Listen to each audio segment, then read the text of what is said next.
क्या आप जानते हैं जन्नत को इंसानों से मोहब्बत हो जाती है? क्या आप जानते हैं कि हम जहां बैठे होते हैं जिन हमें वहां देख रहे होते हैं। हम इंसान तो वादा करके भुला देते हैं, मगर जिन अपना क्या हुआ वादा नहीं भूलते। ये कहानी है एक ऐसी जिनजादी कि जिसने इशरफ से प्यार किया और इससे वादा किया कि तुम मुझे जब भी पुकारोगे मैं आ जाऊंगी। आप पार्ट 2 देख रहे हैं।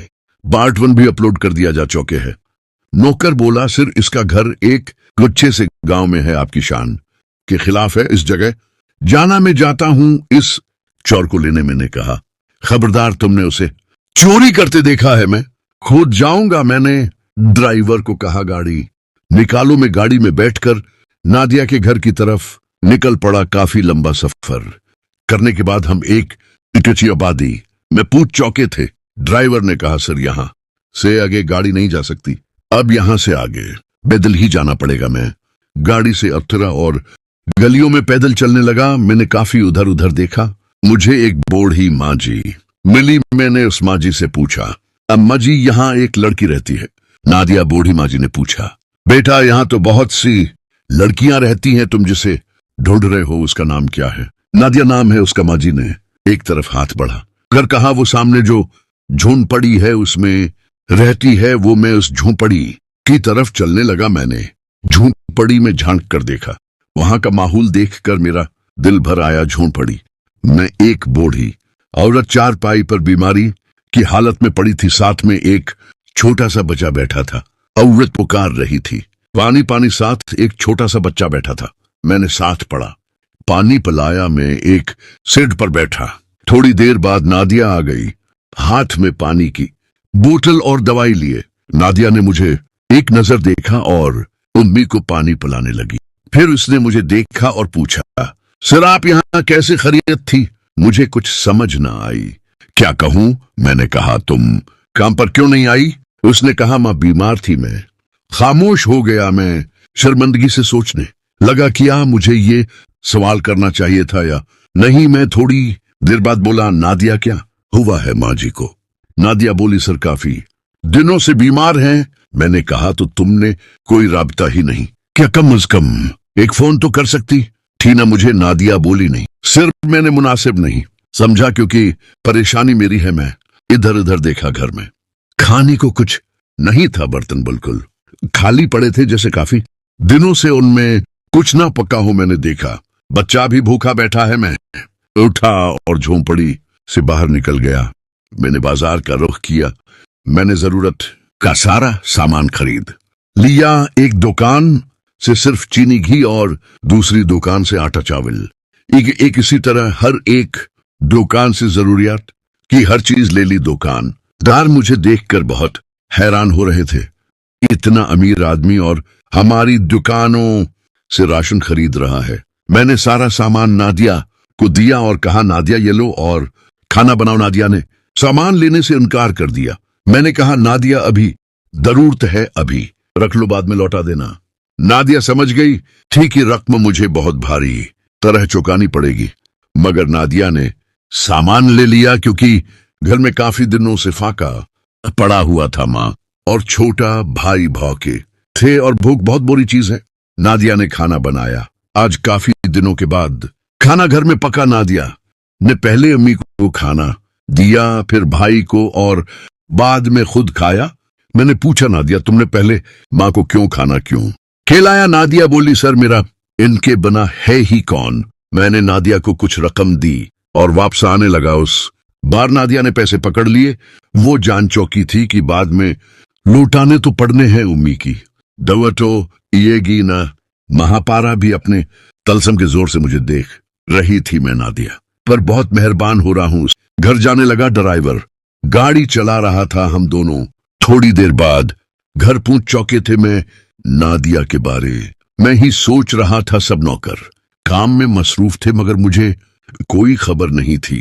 मैं बस नादिया का चेहरा आंखों में लिए बैठा रहा। रात हुई तो अचानक मुझे ख्याल आया वहां नादिया की अम्मी बीमार है, मुझे उनके इलाज के लिए कुछ करना चाहिए। मैंने फौरन डॉक्टर को फोन किया। डॉक्टर साहब जल्दी से आइए, मुझे आपकी जरूरत है।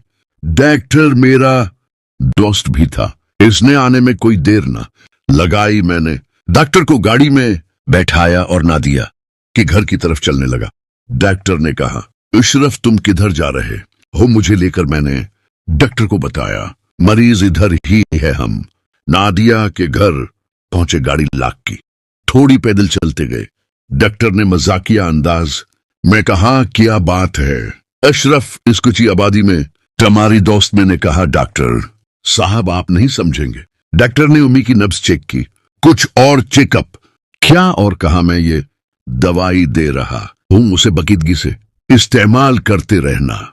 मैंने पूछा, डॉक्टर साहब कोई बड़ी बीमारी तो नहीं है ना? डॉक्टर बोला, नहीं इशरफ साहब, कोई बड़ी बीमारी नहीं है, बस कमजोरी है और कुछ नहीं। मैं नादिया के पास खड़ा हो गया। मैंने कहा, नादिया तुम्हारे पास मेरा नंबर है? नादिया बोली, जी नहीं सर, डॉक्टर नादिया को मुझे सर कहते।